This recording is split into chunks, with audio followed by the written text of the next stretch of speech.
Bismillahirrahmanirrahim. Assalamualaikum warahmatullahi wabarakatuh. Alhamdulillahirrahmanirrahim. Kita masuk kepada kuliah yang ketiga pada mata kuliah Ekonomi Islam. Pada pertemuan kali ini kita akan membahas terkait dengan materi metodologi ekonomi Islam. Pada pekan lalu kita telah membahas bagaimana definisi dan ruang lingkup dari ekonomi Islam sendiri. Pada materi kali ini kita akan membahas seputar bagaimana ilmu ekonomi Islam itu dikembangkan ya. Di depan kita bisa kita lihat bahwa secara ringkas kita bisa katakan pengembangan ilmu ekonomi Islam yang dilakukan oleh para scholar di Islam itu ada dua pendekatan ya. Yang pertama adalah pendekatan Islamisasi ilmu gitu ya. Ini adalah satu pendekatan pengembangan ilmu yang berbasis atas apa yang sudah terjadi di dunia barat, kemudian dilakukan Islamisasi atas ilmu tersebut. Kemudian pendekatan yang kedua yaitu pendekatan pengembangan ilmu berdasarkan legal fikih. Bagaimana wahyu dalam hal ini Al-Quran dan hadis, begitu juga dengan sumber hukum Islam yang lainnya seperti ijma dan qiyas, itu diambilkan nilai-nilai yang disampaikan untuk membangun satu ilmu tertentu seperti itu. Dalam materi ini ada beberapa hal yang akan kita bahas. Ya, pertama adalah terkait dengan filosofi ilmu pengetahuan. Ini memang kajiannya sangat fundamental sekali. Bagaimana sebuah ilmu itu dikembangkan, ya. Kemudian yang kedua adalah definisi dan konsep dari metodologi, dan yang ketiga adalah ruang lingkup dari metodologi ilmu ekonomi Islam itu sendiri. Pertama adalah kita mengetahui sebagai seorang Muslim, manusia itu adalah makhluk Allah yang sempurna. Nah, kesempurnaan itu terletak pada satu instrumen atau satu hal yang diberikan Allah kepada manusia, yang khusus diberikan kepada manusia, yaitu akal, gitu ya. Dengan akal lah kemudian manusia bisa lebih baik dari hewan, ya. Kemudian juga dengan akal, kemudian manusia dalam skala tertentu itu juga bisa lebih baik dari malaikat. Malaikat adalah makhluk Allah yang didikte untuk patuh, sedangkan iblis atau setan itu ditakdirkan Allah kemudian untuk seperti prototipe makhluk Allah yang membangkang, ya. Sedangkan manusia itu adalah makhluk Allah yang diberikan kebebasan untuk memilih gitu ya, apakah akan menjadi hamba Allah yang baik atau kemudian menjadi hamba Allah yang durhaka gitu ya, atau bermaksiat. Nah, itu adalah peran dari akal gitu ya. Begitu juga dengan makhluk Allah seperti hewan dan tumbuhan. Kelebihan kita adalah sebagai manusia dengan akal kita mampu kemudian untuk memanfaatkan ya tujuan kebaikan makhluk Allah yang lain ya, seperti hewan, kemudian juga tumbuhan dan segala macamnya. Nah, fungsi dari akal tentu saja Allah berikan untuk kita berpikir gitu ya. Ada banyak ayat dalam Al-Qur'an yang mengatakan afala ta'qilun gitu ya, afala tatafakkarun ya, dan segala macamnya. Itu menggambarkan kepada kita bahwa akal itu memang menjadi satu hal yang harus dipergunakan gitu ya, agar kemudian kita menjadi manusia yang sempurna. Nah, dalam konteks berpikir ini, dan ini tentu saja adalah menjadi sebuah proses gitu ya, yang bukan hanya aktivitas berpikir itu kita lakukan 1-2 kali, tapi sepanjang hidup kita itu kemudian kita akan selalu berpikir. Kita berpikir bagaimana kita kemudian bisa menjalani hidup kita hari ini. Kita berpikir bagaimana kemudian kita bisa lebih baik di masa yang akan datang dan segala macamnya. Nah, dalam konteks berpikir ini, dalam filosofi ilmu pengetahuan, setidaknya ada 3 hal ya yang dipikirkan oleh manusia. Pertama adalah apa itu ilmu gitu ya. Kemudian yang kedua, bagaimana ilmu itu bekerja gitu ya. Kemudian yang ketiga, untuk apa ilmu tersebut gitu ya. Nah, ini akan menjadi satu kajian dalam filsafat ya, ilmu, atau dalam mempelajari ilmu apapun gitu ya. Misalnya kita mempelajari tentang ilmu ekonomi, apa itu ilmu ekonomi Islam gitu ya. Bagaimana ilmu ekonomi Islam itu dijalankan gitu ya, dan bagaimana ilmu ekonomi Islam itu seharusnya gitu ya, bagaimana ilmu ekonomi Islam itu kemudian dijalankan oleh manusia saat ini atau di masa sejarah dan segala.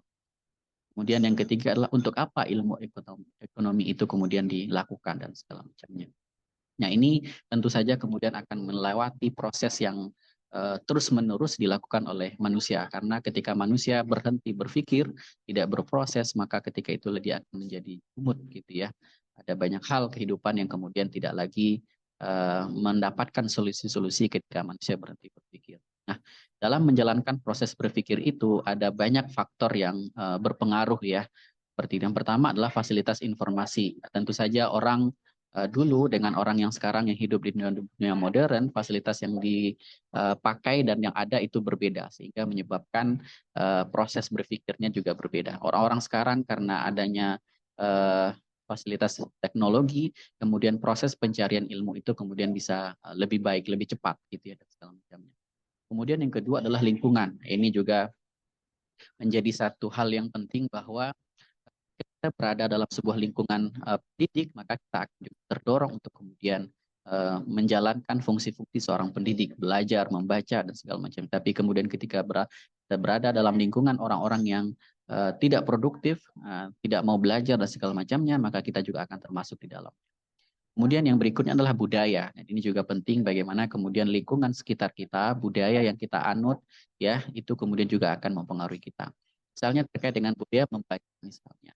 Indonesia merupakan salah satu negara yang tingkat budaya membacanya itu kecil gitu ya. Dan ini akan juga pengaruh terhadap setiap kita ya, bagaimana kita bisa merefleksikan diri kita apakah kita orang yang suka membaca atau tidak gitu ya. Dan tentu kita bisa lihat gitu ya bagaimana saudara-saudara kita misalnya punya kesempatan untuk kuliah di luar negeri gitu ya, di mana di sana di negeri itu budaya membaca sangat tinggi, maka dia juga akan terpacu untuk ya, membaca.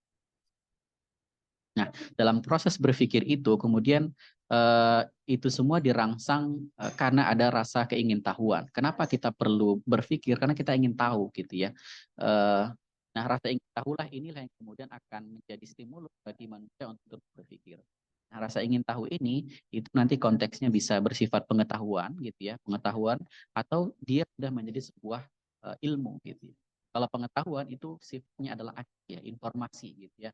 Apapun yang kemudian baca dalam sosmed, kita baca melalui website dan segala macamnya, sifatnya pengetahuan karena dia sifatnya sangat aktif sekali gitu ya. Bahkan juga sangat subjektif tergantung dari siapa yang kemudian memberikan informasi gitu ya, seperti itu. Dan bahkan juga sangat kasuistik gitu ya.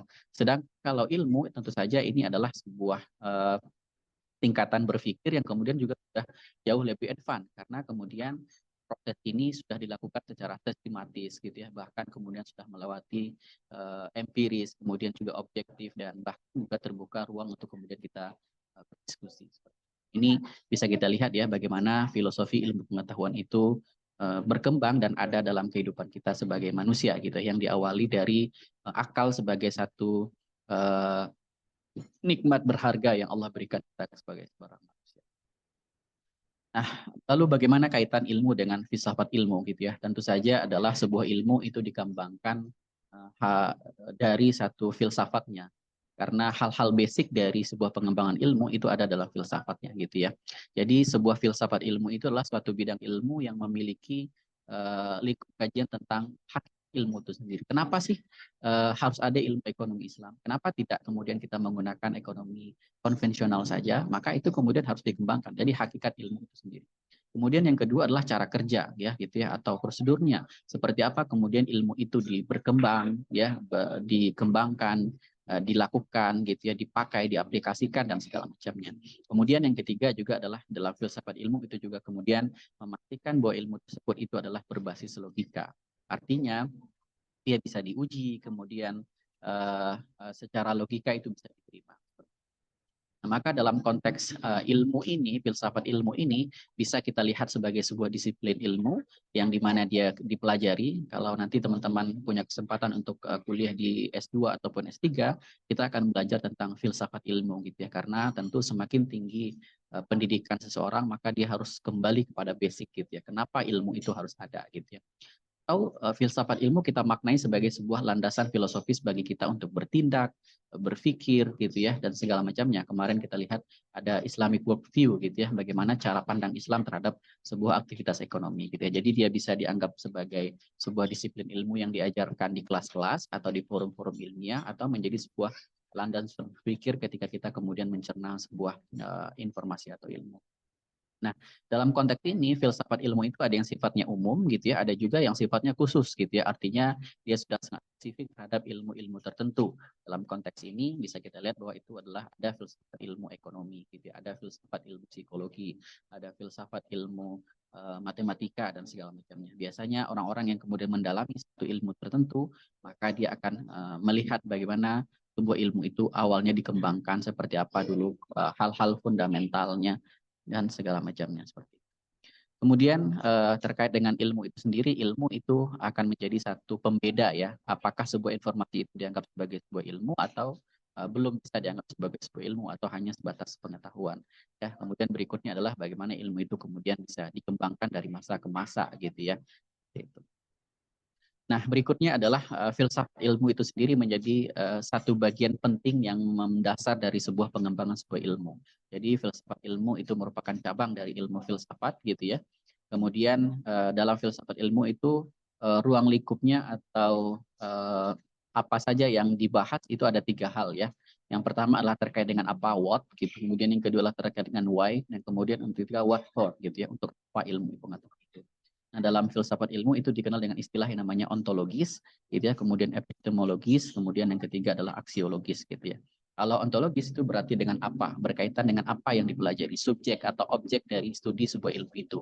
Apa itu maslahah, apa itu riba, apa itu kemudian bank, dan segala macamnya. Berarti kita berkaitan dengan objek dari sebuah ilmu.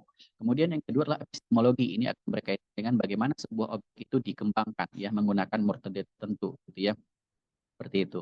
Jadi misalnya dalam konteks maslahah tadi, seperti apa kemudian kita mengaplikasikan konteks maslahah dalam kehidupan kita, gitu ya. Atau ilmu apapun dalam konteks epistemologinya adalah itu berbicara tentang bagaimana ia dikembangkan menggunakan satu metode-metode tertentu. Kemudian yang ketiga adalah alasan ya, reason gitu ya. Atau untuk apa atau nilai ya, nilai yang ada dalam sebuah ilmu itu. Jadi sebuah ilmu itu akan lebih baik dikembangkan kemudian ketika dia memiliki sebuah nilai tertentu dalam kehidupan. Baik nilai yang dikembangkan adalah nilai yang positif, yang sifatnya aplikatif, atau nilai-nilai yang sifatnya adalah norma ya, yang akan menjadi dasar-dasar atau standar ya dari seseorang untuk kemudian bertindak ya. Nah, berikutnya adalah kita akan coba lihat seperti apa sebuah ilmu itu dikembangkan dalam konteks konvensional dan Islam ya. Dalam dunia barat atau konvensional, sebuah ilmu pengetahuan itu dikembangkan hanya diterima sesuatu dikatakan ilmu itu kalau sudah lolos uji empiris gitu ya. Maka sering dikatakan gitu ya, sesuatu itu kalau belum bisa teruji secara empiris maka dia belum dikatakan sebagai sebuah ilmu. Misalnya tentang teori teori tentang uh, uh, yang dikembangkan oleh para ilmuwan-ilmuwan itu semuanya tentu saja harus berdasarkan sebuah kajian-kajian yang empiris atau sudah melalui sebuah percobaan yang sangat panjang sekali gitu ya, sehingga kemudian dia menjadi sebuah ilmu ketahuan. Nah, sampai dia bertahan sampai ada kemudian temuan-temuan empiris lain yang kemudian membantah ya dari yang ada gitu ya, seperti itu. Ya, misalnya ada ilmu pengetahuan yang mengatakan bahwa manusia itu berasal dari kera gitu ya, yang dikembangkan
pakar ya.